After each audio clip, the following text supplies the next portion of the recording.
Well, hello there.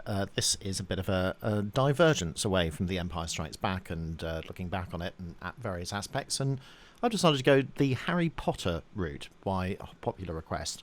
And this one from the Chamber of Secrets, the second one, and it's 7M4, The Spiders. It has various other names on the soundtrack, but this is the original one.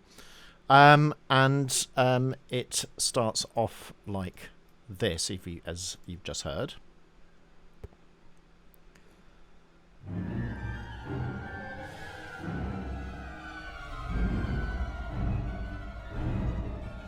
That bit.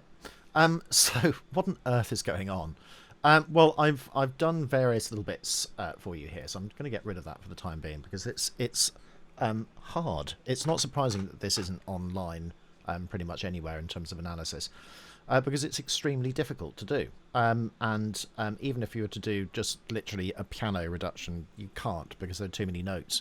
And there are too many things to get in there. Too much information.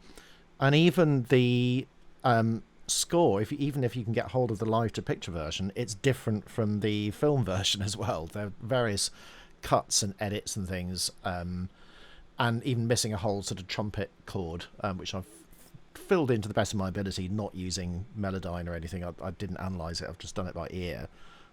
Just a couple of notes really, and some timp notes and stuff like that. Pretty much though, everything else is there, so it's just a couple of instances, really.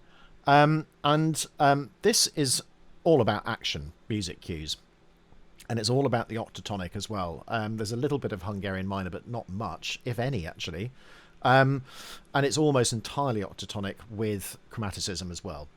So based around mostly this sort of 0811 type chord, which I'm going to just go into a little bit, is a chord which he uses as a sort of atonal chord. It's this chord here. So we've got a major seventh, and we've got an augmented fifth. And that's known as 3-3 in set class theory, but it comes out as 0811 in terms of the voicing as well. There are various other ways to voice things like that. Sometimes it's 034 as well. So it gives you the same thing. Sometimes it's called the major minor dyad as well, but essentially pretty much it's almost always found in this form. Occasionally it's found in that form. I can think of Revenge of the Sith, for example, where Anakin is like that sort of idea. So it's a sort of chord that's used very, very frequently all the way through John Williams's music, and particularly at sort of atonal, angsty moments. So you'll find that there's tons of these sorts of 0811 or 3-3 set types. So major seventh, augmented fifth. There's probably a term that jazzers use for it, but I don't know what that is because I'm not a jazzer, so I wouldn't know.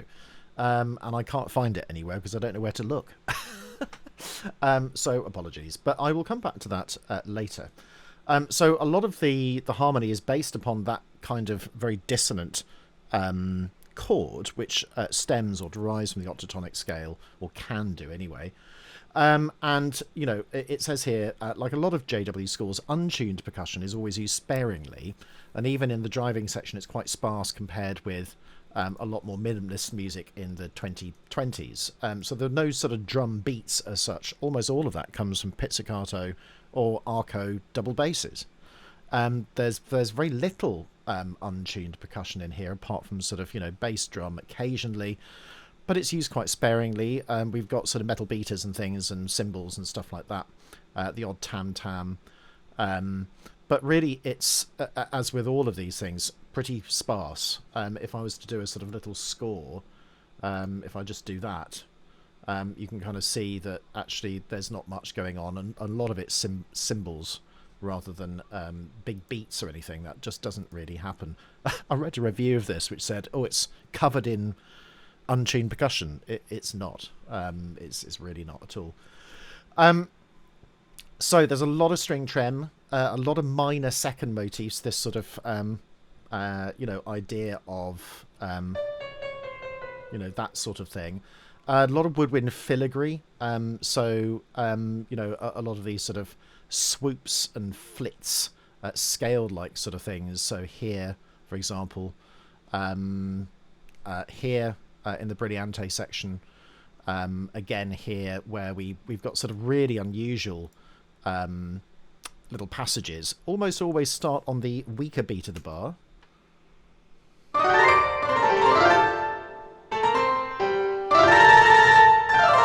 There we go. That sort of idea. Sort of fluttering bird-like effects, a lot of them. Again here. There we go. And probably more a little bit later on as well. Yeah, so these sort of very offbeat, angular rhythmic figures, which is a defining characteristic of the whole thing. So if I just play just... this is the wind part. It's probably quite difficult to hear where the beat is on here. But here we go.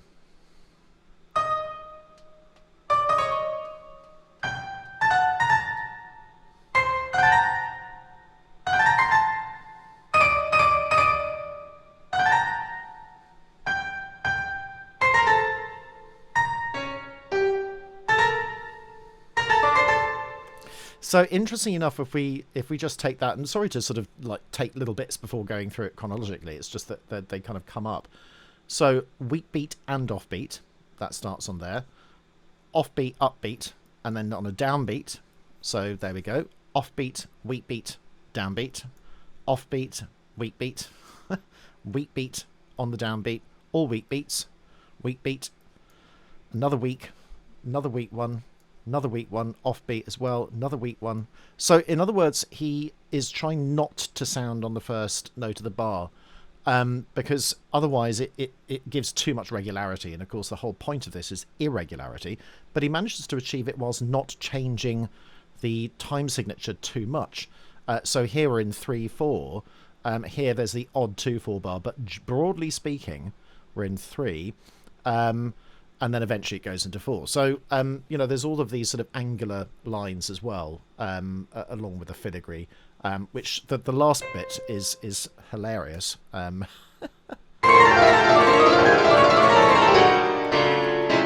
trying to play that on a piano, or anything, actually, for that matter. It's so fast. But when they do it, the LSO, I presume this is, just, it's extraordinary.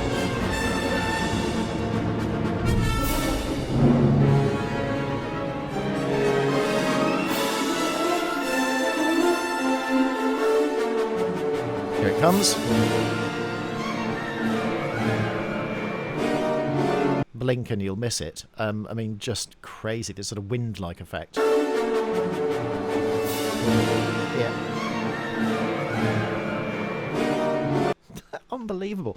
And of course it's effects, you know, it's effectual, so that, you know, it doesn't matter necessarily about the exact notes, probably, as long as it's vaguely there, it's going to be perfectly acceptable, because there's so much else going on. We've got this huge trombone chord, and it's also extremely fast music as well. So we've got that.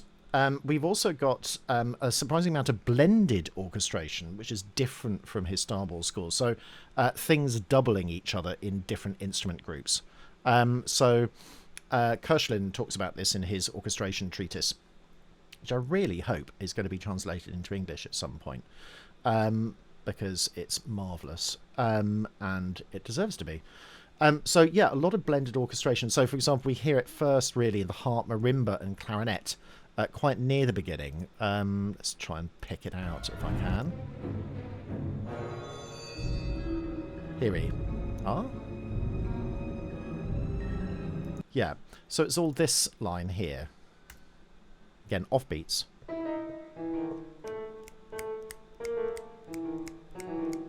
There we go. And that's a really nice example of the sort of rather simple version of his offbeat stuff. You know, it's weak beat of the bar. So it starts on the second beat of the bar, the fourth beat of the bar, second beat, fourth beat of the bar, second beat, fourth of the beat of the bar, second beat. And he might even put that half a beat later if he was being really angular, and do that instead. Otherwise, so that it would go but maybe that's a little bit too jazz at that point. But of course he is a jazzer. So the other thing is to do with the motivic interplay here. And it's different. It's a way of organising material, not necessarily a way of... it's not necessarily a method.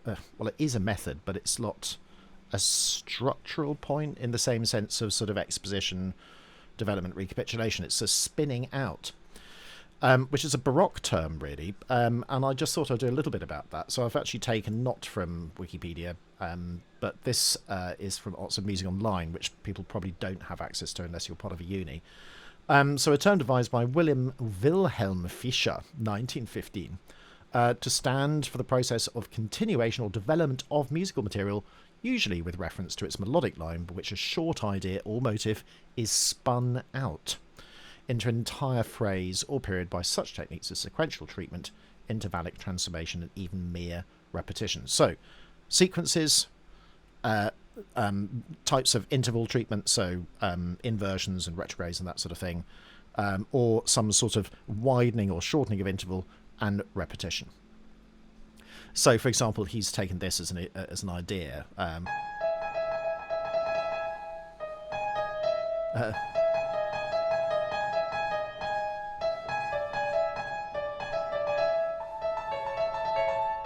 I can't play it because it's so hard to play. It's actually easier to play in the violin than it is on a piano because of that offbeat E.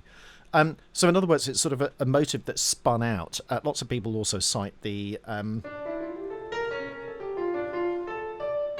that sort of I think it's invention number 4 or something like that.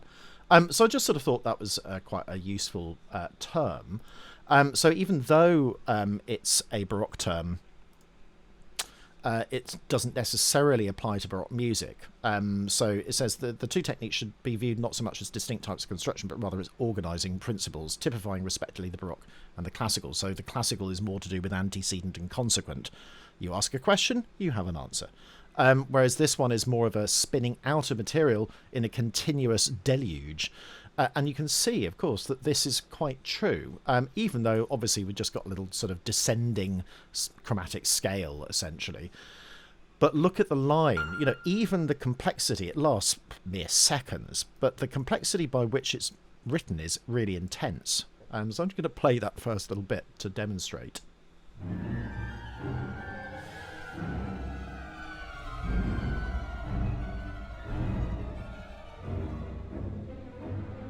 And then it gets into a sort of more of a motivic idea at this point. So, I mean, this is really extraordinary, this bit here.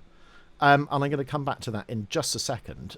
In addition, there are quite a few very similar motifs which seem to cross-fertilise across different films. So, for example, Attack of the Clones came out in the same year, 2002, which is another sort of golden age of, Williams's prolific writing. We also have sort of octatonic derived motifs as well as minor second, diminished fifth, augmented fourth motifs. He loves that sort of that sort of idea. So he loves that sort of stuff as well.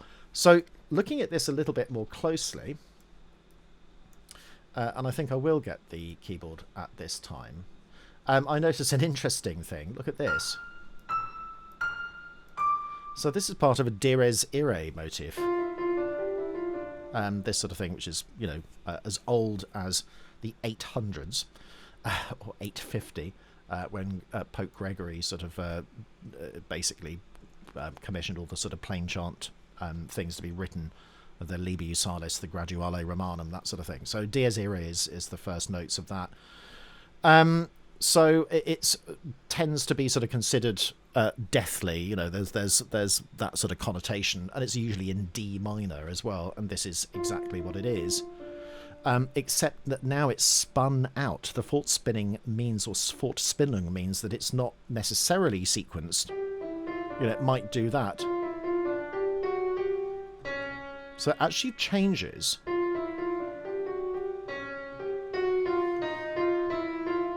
And comes back to itself, and then it sort of carries on.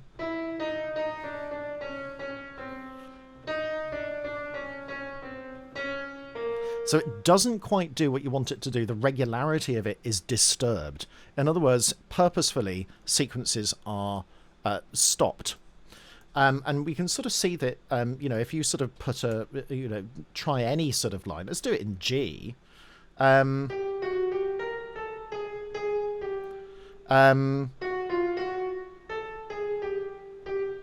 might do that, for example, which is just a direct sort of sequence. But what happens if I change it slightly? So I'm going to do a little dies irae there. And then change it to a chromatic interval as well. So I'm actually purposefully not doing what feels natural. I'm actually going against what feels as though it should, against the logic of the phrase. Like that. And when you do that, you get a sort of really nice sort of angularity and an unexpected quality to the music, which is exactly what you want. It's supposed to be disorientating. We don't want to have regularity. So that's a way in which that's achieved. I'll probably save that and just call it something like aspects of 7M4. There we go. From Chamber of Secrets. There we go. Let's do that. And I'll come back to that from time to time. So we've got these sorts of other intervals, which he does use that sort of augmented fourth, diminished fifth idea, and the minor second.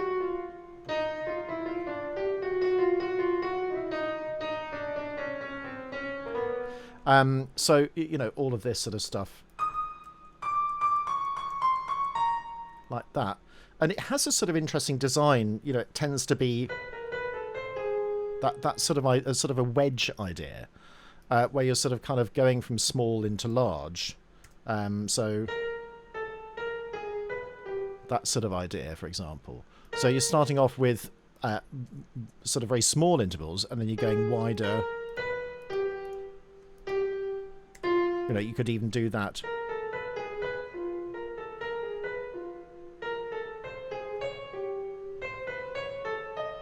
And you could keep going. And then go back within the compass. So just an idea for you there as well. Just if you're writing this sort of music, it's not necessarily all about the harmony. Sometimes you have to sort of, it's an abeyance, the harmony. And you have other things going on. So I think I've dealt with the sort of general points of this at that point. The one thing that I haven't really talked about too much is the rhythm of it. And I do want to sort of keep going on about this, because I think, you know, rhythmically, it's, you know, that sort of aspect of composition is sometimes ignored because it's quite hard to describe and it's quite hard to sort of teach. But I think the answer with this is to think about angularity and unexpectedness. So when you set up something which is regular, so for example here, just look at that bass part. That's regular. So we've got a pulse. So something else offsets that regularity. And that's really important with this sort of music. Let's see whether we can just go straight to that.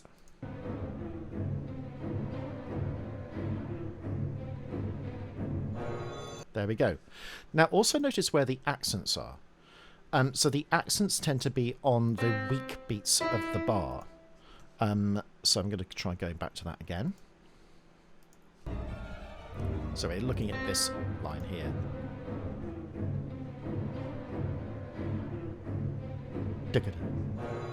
It's quite subtle, but having those little accents on there is really important. Like that. Obviously, sort of also. So I can't quite tell whether it's trem or whether it's actually played as a measured trem. Quite difficult to tell, but in either way, it's sort of pretty tense. Should just point out triple wind. 6 horns, usual trombones pairing. In fact, actually, he only has 3 trombones for this one, including the bass trombone and 1 tuba. So sometimes that's 4, but in this case it's not. Just timp, a few percussion, not many, probably just 2 or 3 actually. 2 synths though, 2 harps and a piano and string, so that's also a consideration. And the reason for 2 harps is for pedal change reasons, no other reasons really. So then what else is happening? So we've got here clusters of minor seconds, so just a 3-1, sort of cartoon-like basically, and it just literally is a classic descent trope, which just is a sequence.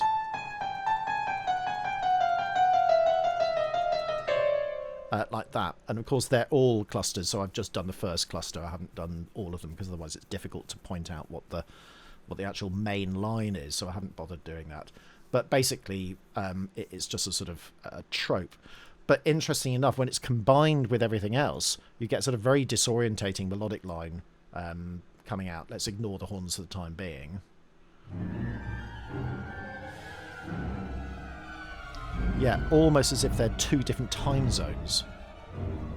And that's interesting, isn't it? So we have this sort of slow-moving line, which is just on the beat. Then we have a second species counterpoint, which moves at twice the speed. In other words, we've now got quaver lines.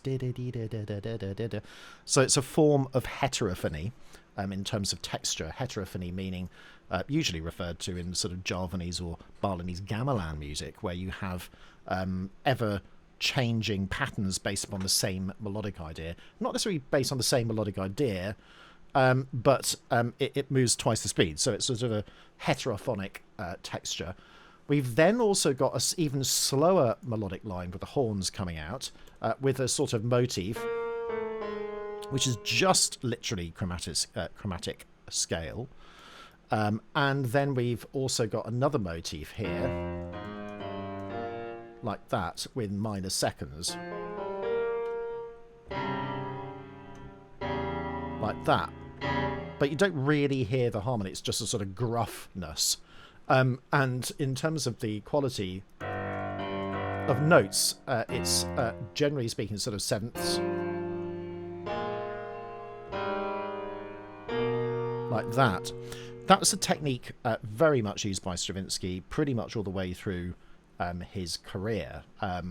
One piece which might be interest is the Mass, actually, by Stravinsky, where he uses this sort of idea of going from sevenths to ninths and then back again as a sort of gesture. So this sort of that sort of idea.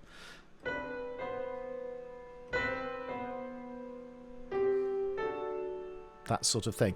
It's a sort of weird way of sort of controlling dissonance, but mild dissonance, and then coming to conclusion. But you can also do it where it's sort of gruff in the bass. So you might have...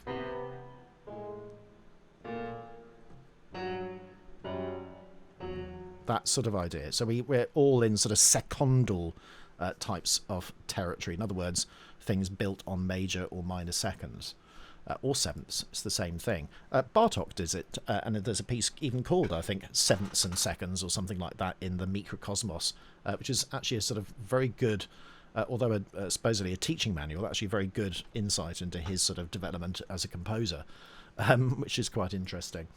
So we've got that going on as well, and notice that it's a mixture now of things on the beat, so it starts on the first beat of the bar, here, but then the things which are on weak beats of the bar. So when that's combined, we get this really extraordinary thing put together, a sort of gesture, if you will.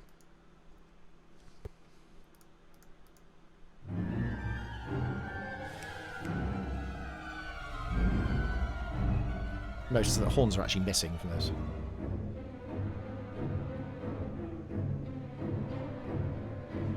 Yeah, wonderful sort of that ridiculous sort of tuba with consordoni. With a sardine, no, with a mute. Yes, we've got also, note how the Dires Irae motif is repeated at the end of the sequence of the double bar line and quoted one other time, otherwise they're developed and modified and spun out. Quite angular, irregular bass rhythm with counterpoints, which counterpoints the regularity with upper strings and flutes, which are in 2 different time zones, if you see what I mean. All 12 notes are used throughout this first section, appear in the first 2 bars. So it very much is chromatic and 12-tone, but not serial. He tends to avoid serialness. I think he just finds it probably dull, really, and predictable. So then we've got we're then into octatonic territory. So what I've done is I've done a little octatonic scale here. Lots of different ways of writing it, but essentially we could do it like that. You're not supposed to have too many gaps in terms of letter names, so it's probably better to write the D flat. But I just wanted to exemplify the fact that we do have C sharps in there, so I think that's probably the purpose of what I was doing. Unfortunately, it's put it on a different bit. So that's our octatonic scale, T0, untransposed. So broadly, octatonic T0 with B is an anomaly, which is a common thing. So, you know, when you're doing this sort of, you know, this idea,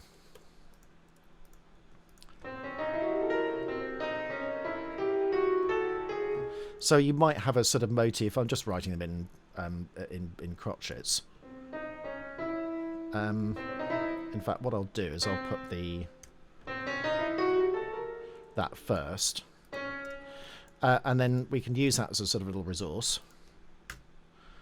So I'm just not doing anything to do with rhythm at this point, but I will start a little sort of thing. So I'll write them in quavers because it's sort of takes up less space.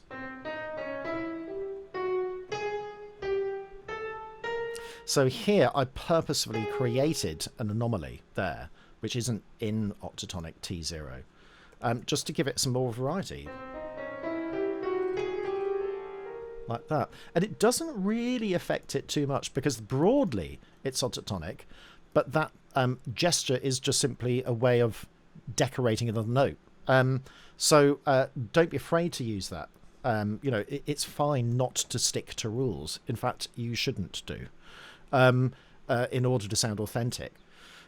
So, you know, programming yourself to kind of not necessarily do what you should be doing all the time is a good thing, not a bad thing at all. And it provides variety and less predictability in your work. So we have an extraordinary chord here, which is an A7 chord, would you believe? Like that. In third inversion. So here. But because it's so low, we don't really hear it. And often he has at least a distance of a fourth or augmented fourth in his bass sonorities here. Let's see if we can go back to it. Yeah, and interestingly enough, having pointed it out, I really can hear the tonality now. Before I couldn't, but once we've seen it on the page, much easier to look at it.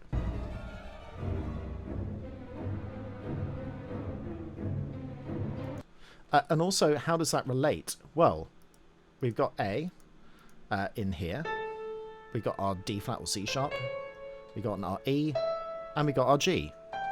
So it's even part of the octatonic T0 as well, with the occasional anomalous note. And of course, as I've pointed out before, the counterpoint is offbeats and slightly more angular, and we've now got a different motif. In fact, that whole motif is based on a 3-3. So if we're doing our little pitch class set stuff, let's do that, because we haven't done that for a while. But it can be really useful to see where he gets his ideas from, even if they're sort of unconscious ideas initially. So I've just typed in those notes, da-da-dum, and look what's come out, 3-3. The prime form of which is 0-1-4, but it can also be 0-3-4 as well if you go and grab yourself the PC set list of tables, you know, with B numbers in it. And in fact, the whole thing is based upon 3-3 as well. So I should probably point that out, really, shouldn't I? And just go, that's 3-3. There we go. Done. So here, that sort of keeps going. We've got sort of interesting sonorities here in the trombones and the tuba. And that pretty much keeps going to the next page. Then we've got this sort of very interesting, sort of very low mark tree, which I will put on there. Let's get rid of that line. It's annoying me. Not quite sure whether that is a D there. I don't know. I can't really hear it on the tape, on the recording.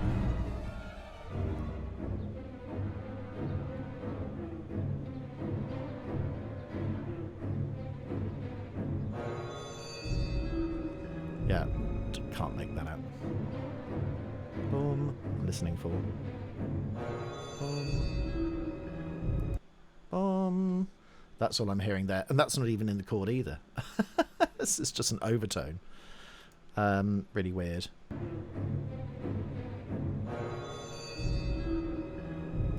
Yeah, there's definitely a G. Bum. Again, that's not written in the score. So there's slight differences. I think they must have corrected them on the podium during the recording session, and they never made a note of those changes, sadly. But that does happen from time to time. So then we're still in octatonic territory with cluster notes.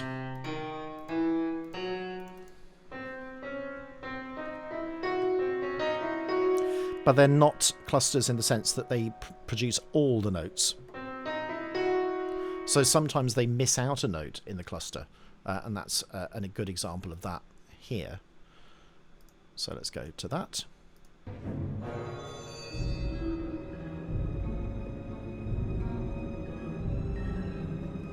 And typical, where we have a little string line, da-deem, which I think even went to a C at the end, actually. So another, maybe that's another edit.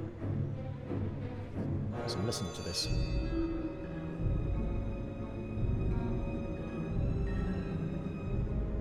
No, it just stops. It's because the broad sonority is still there in the trem. The sort of, I thought it went to a C, but actually, in fact, it's sort of, you know, it's there. That's where I'm sort of hearing it. So yes, a typical sort of another very slow-moving line. Just a semitone. That's all it is. But look at this. So D sharp to E, E to D sharp. So it's an inversion in augmentation, in a lot of augmentation, of just this initial idea. And we also have it within the cluster of notes. So in terms of where they are,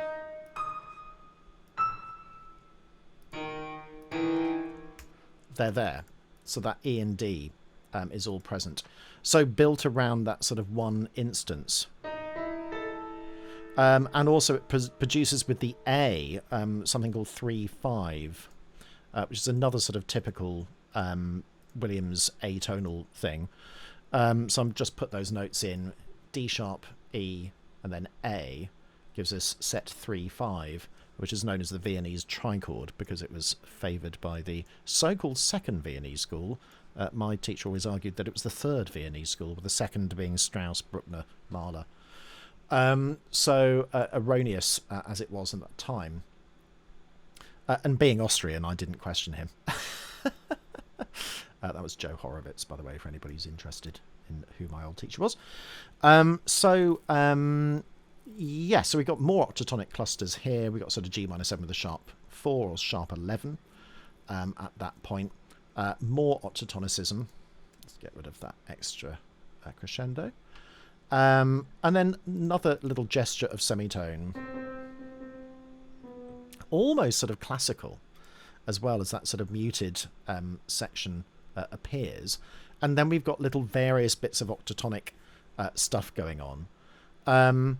But I think really it's sort of more voice-led. So sometimes where he has these sort of very complex chord progressions, he's essentially trying to be octatonic, but occasionally, if the voice leading allows for it, so for example here, if I just take that as an example and put it in our other sort of notes score, and I'm not making any attempt to sort of format this at all at this point. I just literally want the notes. Let's just get rid of that as well, and get rid of that and that and that.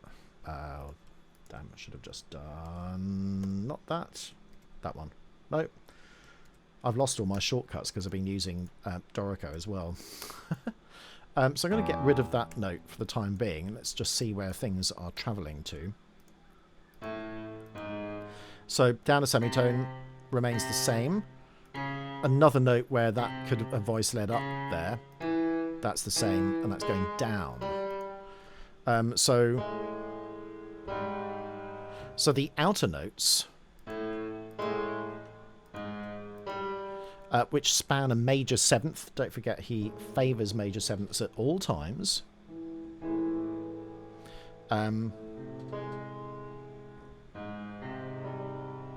So filling up those notes here, which is a typical sort of chord that he uses. That's a 419, or a minor chord with a major seventh. And then he goes to A flat major 7 with a sharp 5 and a sharp 4.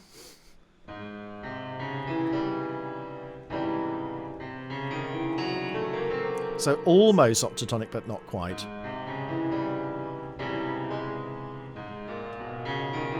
And almost minor, but not quite. So a little hybrid one, 522. Interesting enough, if you type in 522 in here, and we can see it's a superset of not an octatonic. Is it nonatonic? 912 I'm looking for. Yes, it is. So it could also be a superset of that as well, which is another chord that, or scale that he comes up with. Let's see whether I can do it. There we go. So what I've done is I've just put 3 semitones and then separated out by a semitone, another 3 semitones separated out, another 3 semitones separated out. That's the third mode of limited transposition, set 912.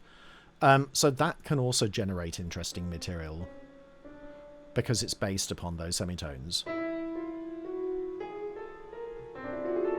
Like that. Very, very beautiful, and he uses that a lot, Messiaen, in his music. I'm thinking of things like O Sacrum Convivium, I think uses that mode. So it's unsurprising that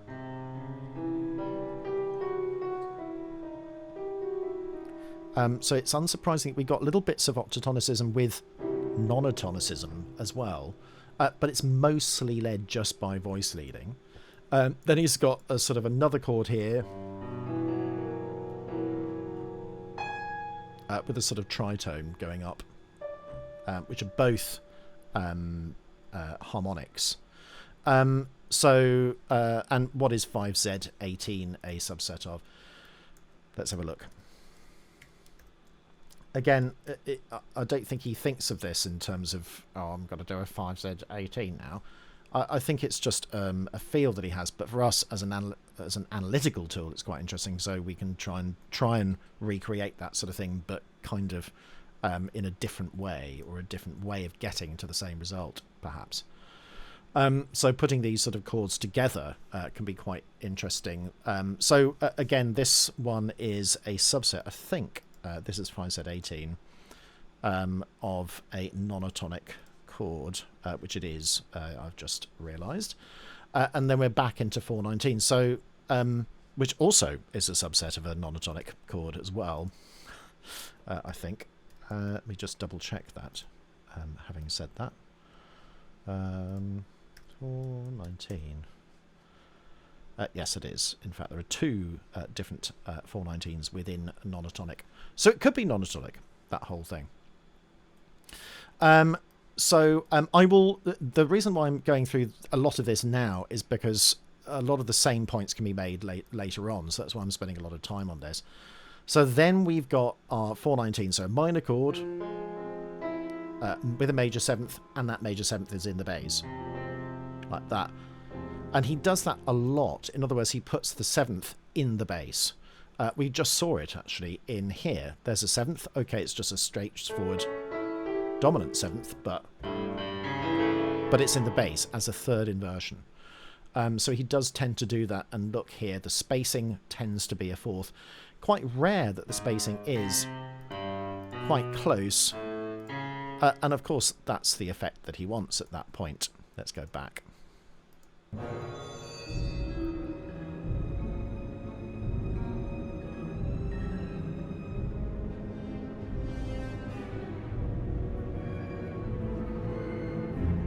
And it's kind of treading water, you know, it's not going down,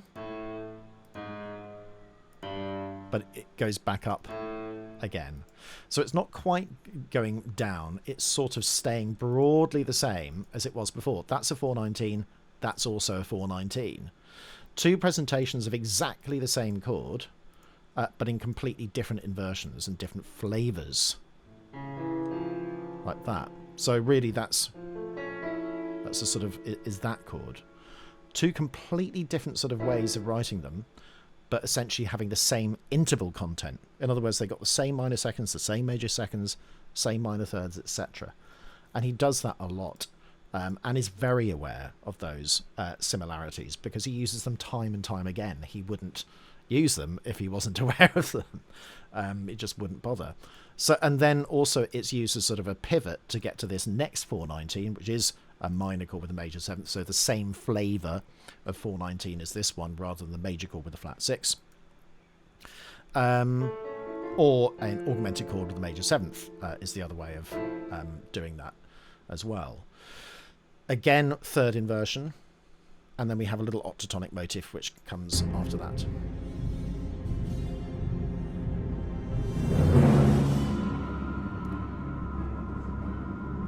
So we've got a cluster, high synth cluster, which is just basically all chromatic. But look at this. Our Dies Irae motif has come back again. Of course it has, because that's how he started, right at the very, very beginning. So again, being able to sort of analyse these things is really useful, because as a compositional tool, we can think, okay, so he is generating different ideas. They're modular, but they're connected in some way.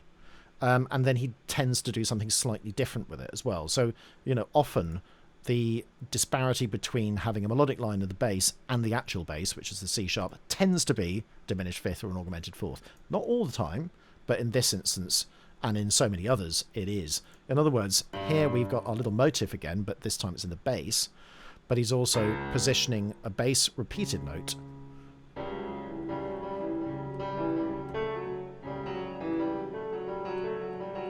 like that above, yeah, he's placing a melodic line above the C sharp. And also notice that it doesn't repeat too much. It repeats there, changes. Now he uses that cell here, then again, and then goes back to this cell. So essentially there's an X cell, and there's a Y cell, which is that one,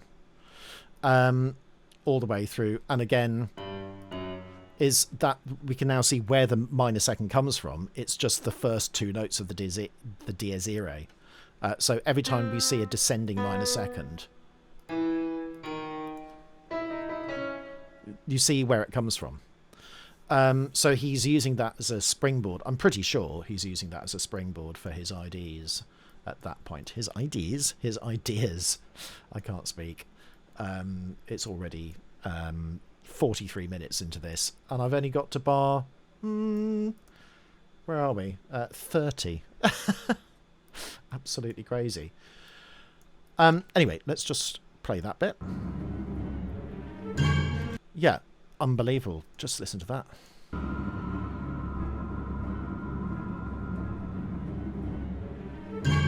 Yeah, and here he's using the same idea. So that's the motive that we've already had. That's now the position of the interval that we already had. And then he's just continued with it. And then you could go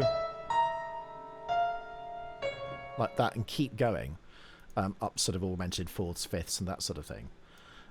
Then he's got his typical xylo piano with some flutes over the top.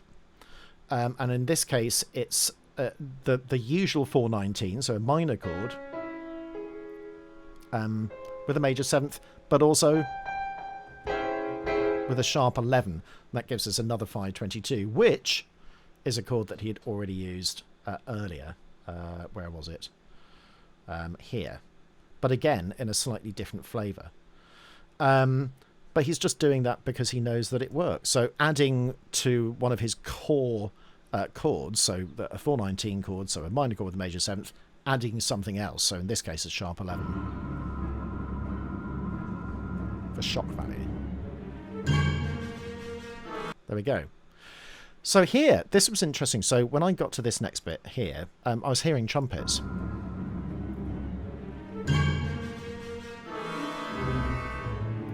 And I'm pretty sure that that is here in amongst like that. I don't know for a fact because it's very hard to analyse without Melodyne or any other tool.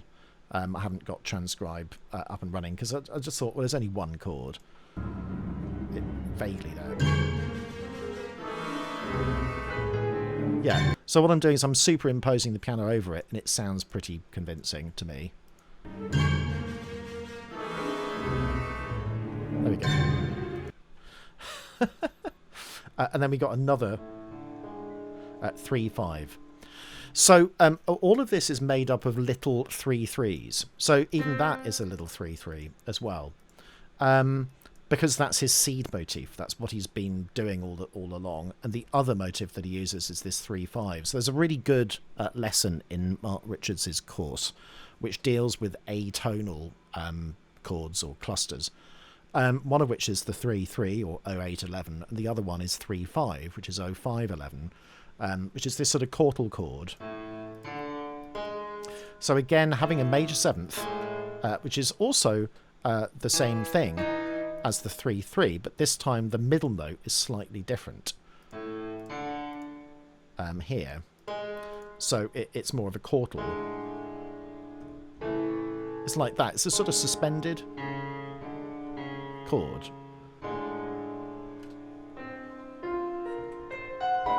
Like that. And you could combine a lot of them to make sort of these rather complex polychords as well. So next time you could sort of have fun with that sort of standalone type chord.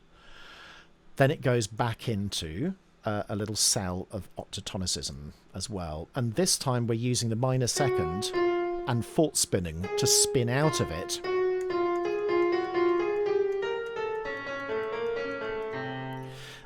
Eventually. So it's sort of related to this. Remember the X and Y cells, but now it's slightly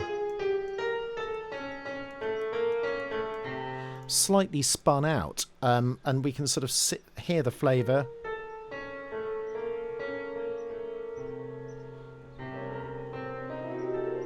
It's all octatonic. But just different sort of positions of those notes. So it's not always in the scale. Don't forget you can just use the octave key on your octatonic scale to make it more interesting. Yes, I've done a little sort of thing about the various spider motifs here. So minor second diminished fifth, we've already seen the Dies Irae. We've seen minor thirds and sort of falling stuff. And then we've got and this one, which reappears all over the place in Harry Potter, and then the inversions of those sorts of things as well. So, oh yes, this was the sort of little aspect of stuff that I had already done. I won't bother with that anymore.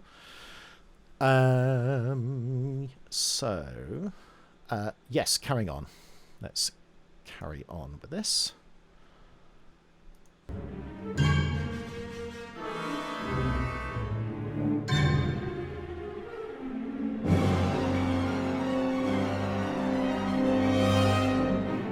Yeah, and again, all octatonic.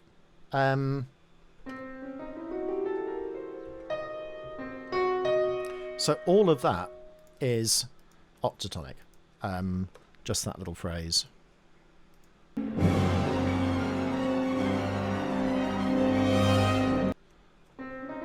And even the bass note as it goes into G. And then we got a little octatonic accompaniment.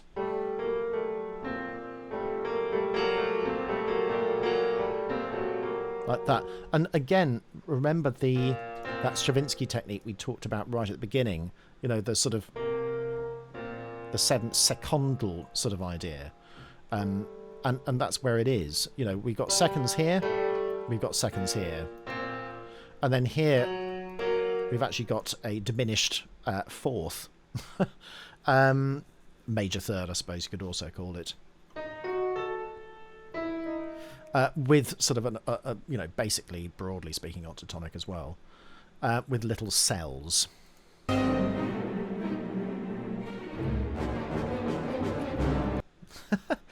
And this ridiculous, you know, this sort of bark, basically. Love that. Trombones. So this bit here. So yeah, so this is all part of another instance of various little bits of nonatonicism. And we can see it because it's part of, it's in here. So 721 isn't really a sort of subset of anything. Well, sorry, it's not a superset of anything. He uses it because it's a subset of something else. In this case, a nonatonic scale. So nonatonic scale, again, 3 semitones, you separate them out by another 3 semitones. So this is actually just another one. Like that, just not necessarily it's transposed. But all of those notes are present in everything that we've got. Like that. So we get this sort of very discordant sort of type of, and disorientating type of sound. And by the way, the reason I know that he uses this is because somebody's done an analysis of his first violin concerto, which shows categorically that he uses it. Because it's everywhere. He is basing the entire piece on the third mode of limited transposition. In amongst Hungarian minor, anoctatonic and hexatonic. So all the usual chords that we now associate with them because of, I guess, the sort of the latest work that's been done in the last sort of 3 or 4 years, and much before that, mostly by Frank Lehman and Mark Richards, is that we know that he uses it because people have done huge analyses of it. He might not necessarily be conscious in the same way that we analyse it, but he certainly knows about it. And, you know, he's a wide reader of literature and musicology, and would certainly know about it. So then we've got some interesting alpha chords here, which are both part of the... so I think the alpha chord is part of a nonatonic, but let me just double check. So let's go to 417 and submit, and yes it is. So that's the major minor chord, so C, E flat, E natural and G. 417 alpha chord is also part of 912 as well. So that's definitely a thing that he uses. So all of this is a sort of nonatonic moment, so a 9-note scale moment.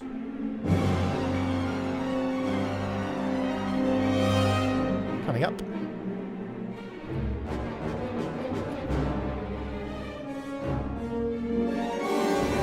There we go. Yeah, and it sounds really confusing because it is really confusing. It's a 12-tone melody, which is based upon very, very similar ideas as we had right at the beginning. So it's unsurprising that that is the case. Where are we?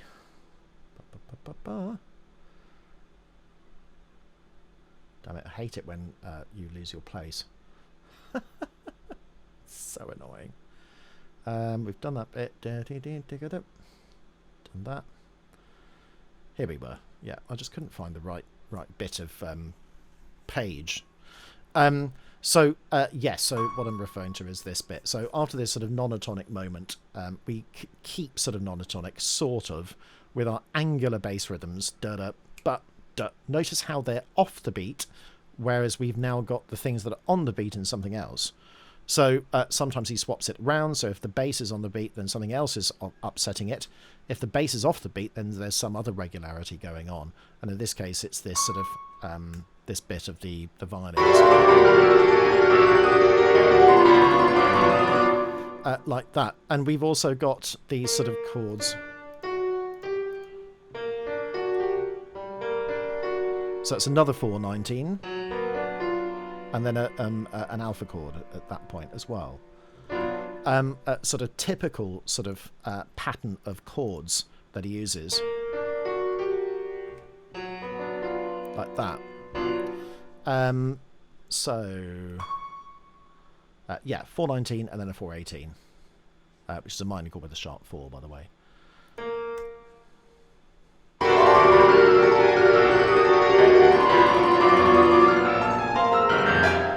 And here, this is almost a sequence of a semitone, but again, not quite, because he changes it right at the end with another minor chord with a major 7. So don't forget, that's our 419 chord.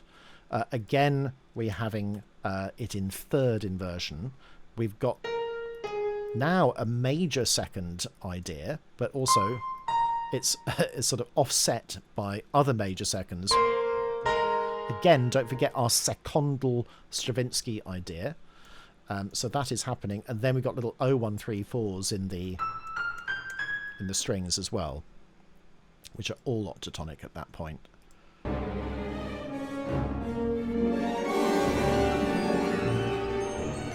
418, 419. Octatonic, nonatonic.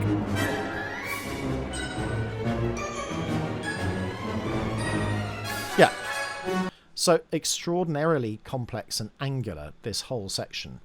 So we've got the sort of flight, sort of Attack of the Clones chase, Zeb chase at that point, or Zem chase. I can't remember what the name of the bounty hunter is now, but you know the bit I mean in Attack of the Clones, where they go through the window, and Anakin sort of, you know, he always does that sort of thing. So the same sort of idea. So in this point, we've got strings, we've got xylophone, and then we've got the flute and piccolo, which is also an octave higher. Just going back a bit. That's the bit. So it, and also you might sort of think, well, it's a bit like sort of Psycho, Bernard Herrmann as well. Yes, probably is.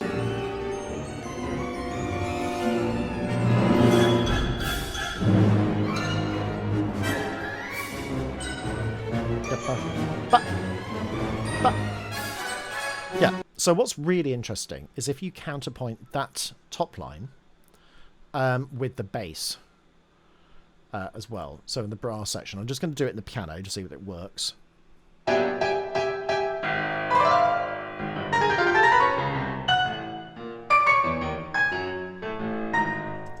Very, very good.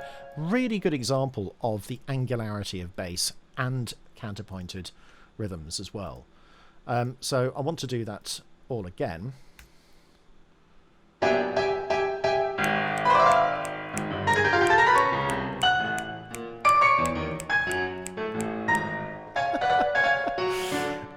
And of course it's all sort of nonatonic, octatonic as well, all sorts of different things. So we've got an octatonic bass line and melody.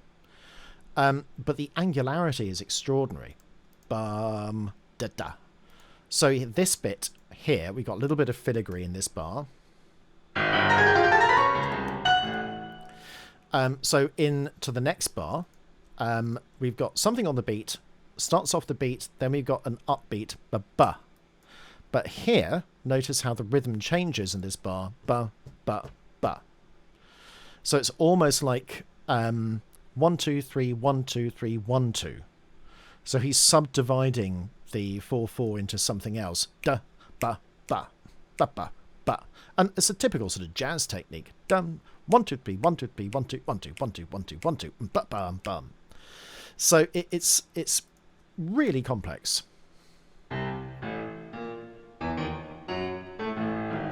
Like that. And it's not really a tuneful melody at all, is it? But again, octatonic. And now everything is offsetting it. So these bits appear in the gaps. So there's a gap there. There's a gap here. There's a gap within this beat, but on the offbeat. And then there's on the beat here, and then nothing else there. So the bit's not red where something else is.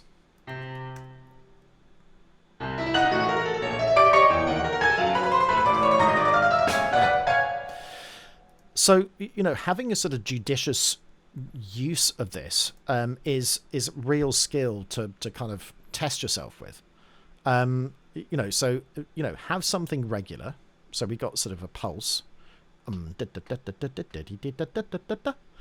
now experiment with a bass line which starts on the beat. So everything starts on the beat, but then it diverges away gradually. So here, whole beat later, half beat it begins. Then in the gaps, you can put in your little, piano, high wind, xylophone idea as well. Really extraordinary how it comes across. Very disorientating.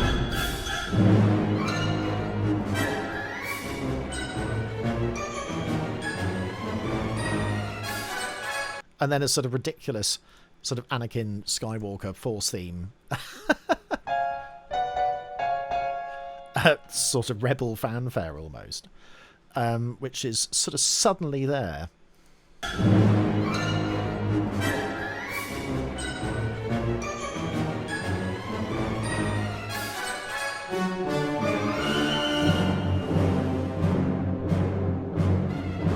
So now we got the regularity, and it's all sort of a phrase modulation to F sharp, which is all from a sort of octatonic set. So I'm just going to run it from now. Another 3/3.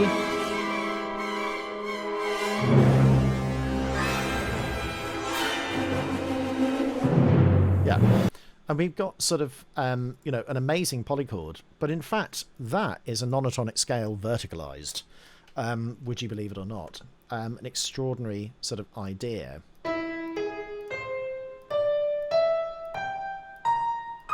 Like that. It's sort of without set analysis, it would have been impossible to identify. It would have just said, oh, it's a cluster. But that doesn't really help us.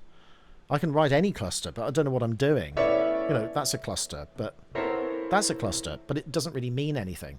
When I put it in terms of what this actually is, like that, now I know that is got some basis in chordal design or scalic design. It's just a verticalized one, and now we've got a verticalized octatonic scale. So it's interesting that he's sort of almost building up to this as sort of a climactic point where he's going, this is a nonatonic scale, this is an octatonic scale, but this is verticalized. And he, I think, does know what he's doing in that.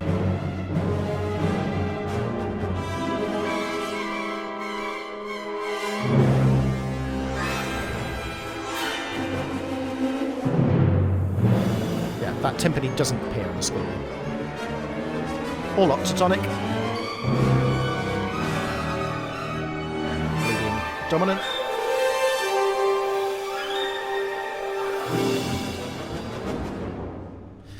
And a typical sort of almost Stravinsky Messiaen type gesture at this point as well. So first of all, I love the sudden Lydian dominant sort of acoustic scale where he does this and then like that as a sort of as a as a cadence, which is hilarious really when you think about it. So all of this is just octatonic.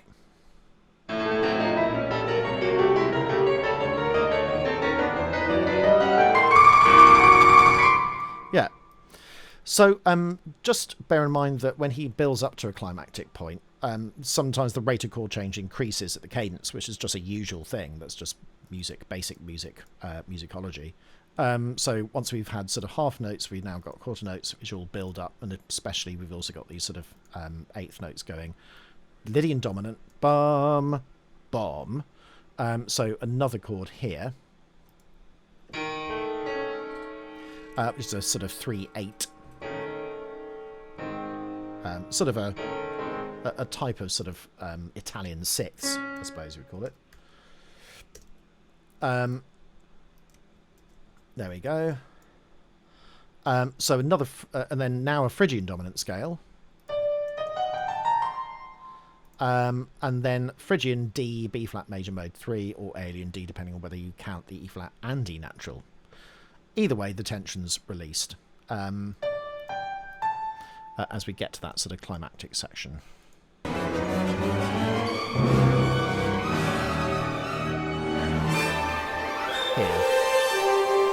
Little Harry Potter theme. Yeah, so this gesture's brilliant. So here we got little pizzicato on some of the important notes. Here, and then here, and then here. So it's a really nice little bit of orchestration.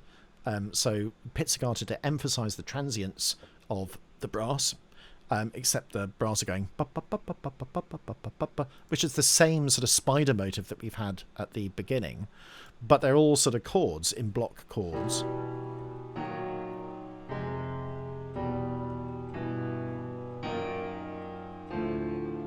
And then it goes too low.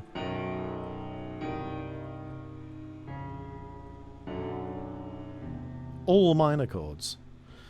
So if you just play the basic top note, yeah, very much an angular sort of chromatic bass line, or melody line, which is all harmonised in block chords. Horns.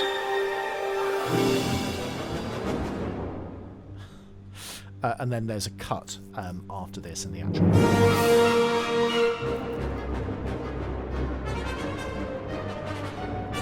Reminds me of the a little bit of the barroom brawl scene from Temple of Doom at that point as well. So it's sort of similar things going on. This time it's sort of C minor, C5, the sharp 4. Mostly it's octatonic as well, and similar sort of angularity that we've got that we had before as well.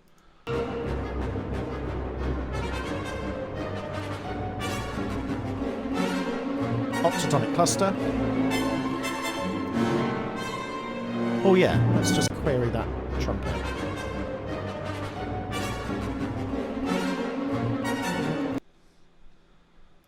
Yeah, I think that should be an A. It just makes no sense for it to be a B flat. He wrote a B flat, Conrad, but I really think it's an A.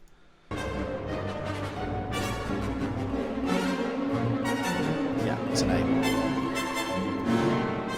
Yeah, so now we got 3-3. And now we've added an extra note, and now it becomes one of our C chords, which is E flat minor with a sharp 4, this time in second inversion.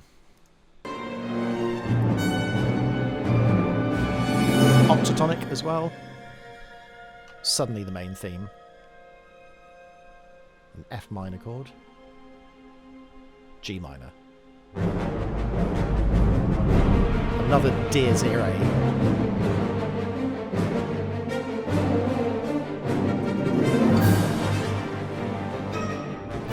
All string unison. Same things before. Fragmented woodwind interjections.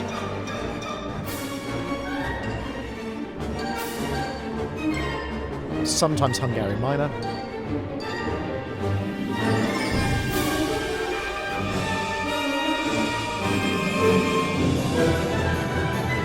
I think I missed a C at that point, so I'll just go back.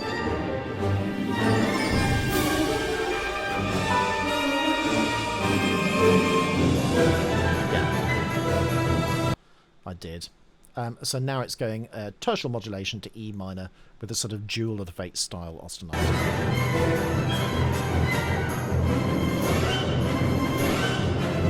Yeah, this is sort of often the case.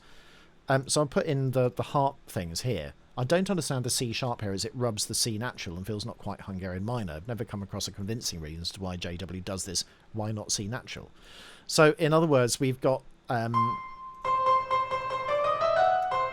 like this sort of idea where we're broadly speaking in a sort of Hungarian minor feel. So why doesn't he put a C? Why does he put a C natural there? I mean, the only thing I can think of is because in terms of the pedaling, he's got to get to C flat. But that's just 2 notches on a harp. So, I mean, is that a thing? I'm not really sure. But they have to change the F, they have to change the A key, and the B key, and the D key. So they're all ready for pedal changes. So I reckon it's just a pedal thing. But I don't know. But I think that's probably what it is. Except that, hold a sec, that's harp 1, and that's harp 2. So that reasoning doesn't work. So I still don't know why he's put a C sharp there, because it doesn't fit. The only other thing is that, of course, there's a B sharp which counts as the C sharp, and then you can't leave out the C. So why not a C natural, though?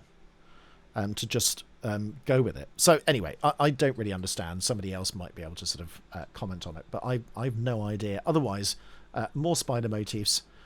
We're in E minor at this point, and then there's a semitonal shift to F, and then back, and then up to G minor.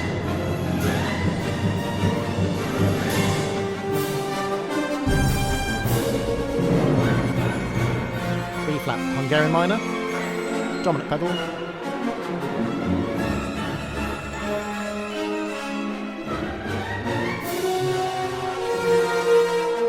Yeah, so this sort of thing here is quite sort of popular chord progression.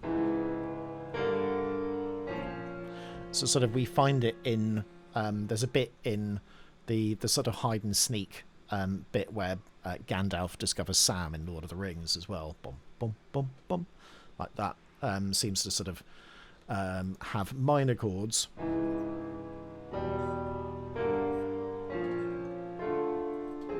And you can keep going up as well by minor thirds, is the sort of popular trope. But he does something a little bit different there.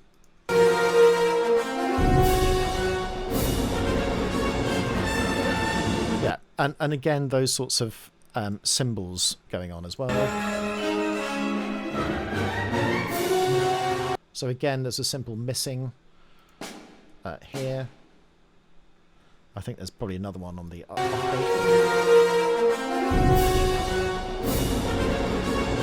yeah.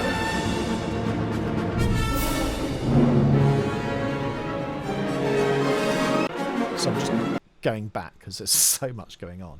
So we've got little bits of fragmentation going on. There's all sorts of contrapuntal interest here. So in the brass section, we've got this.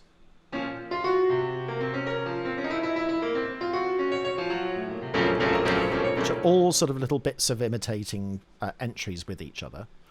And then we've got this sort of extraordinary sort of harps with B-flat Hungarian minor going on at the same time. So don't forget, Hungarian minor is just the same as a melodic harmonic minor with a sharp 4.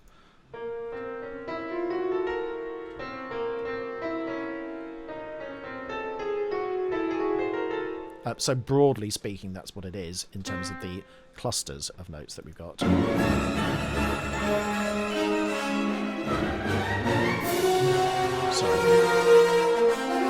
Here it is.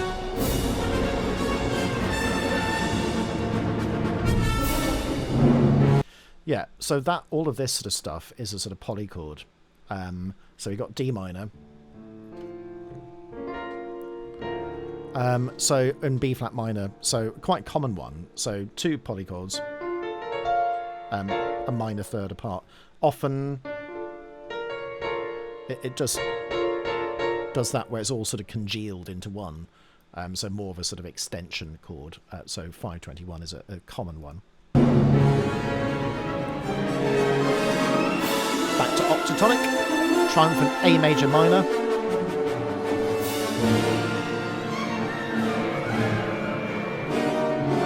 All octatonic, and then polychords. It's that sort of sick feeling. Typical wrong note bass descent, usually when things go wrong. All in third inversion. Lots of ways of identifying these, either in polychords or J-Double's usual E flat minor with a major 7th, but with a major third, so an alpha chord with a major 7th and rearranged like polychords. So all sorts of different ways of doing it. And you could also argue that it's just 2 chords, you know, a minor third apart as well. So again, the same chord that we had just a moment ago, which was where was it? 521. Can't remember, but we've seen it a lot. Yeah, that sort of ridiculous, crazy sort of thing.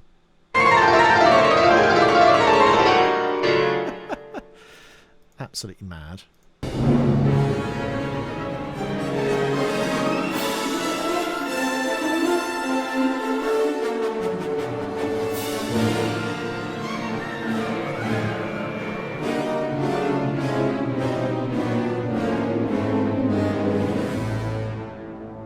What an unbelievable cue.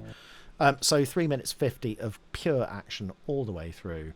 I will donate this one to everybody on YouTube, because I think it's just one of those things which is really going to benefit as many people as possible, because it sort of exemplifies so much of what John Williams is good at. The angularity, motivic sort of density, this spinning out idea, which we haven't looked at too much, but this is a good one because of the sort of spidery motifs.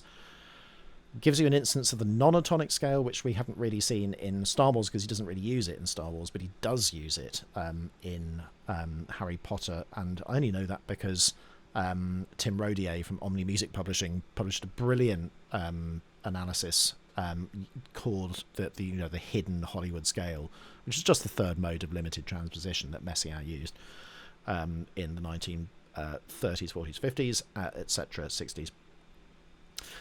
So he does use that quite a lot, and then disguises it as well. And then his usual sort of 419, 418, minor chord with a major seventh, that sort of thing, but then disguised somewhat. And then mixing octatonic gestures as well. Mostly this is octatonic, but not always. So what you would do is just sort of carefully go through and note all of them. I kind of have gone for most of it with what I think is important to know. Yeah, I hope you've kind of enjoyed it. I'm going to stop there because there's so much in here. You could probably talk for another 3 hours on this particular cue. But I think I've done enough to sort of highlight what's important with it. Yes, we'll leave it there for the time being. I've done 1 hour and 16, so I think you're kind of getting your YouTube money's worth on this one. So if you'd like to subscribe, then please do, and if you want to be a patron, the details are in the descriptor. And thank you to all my patrons who support me every month. And I look forward to seeing you again soon.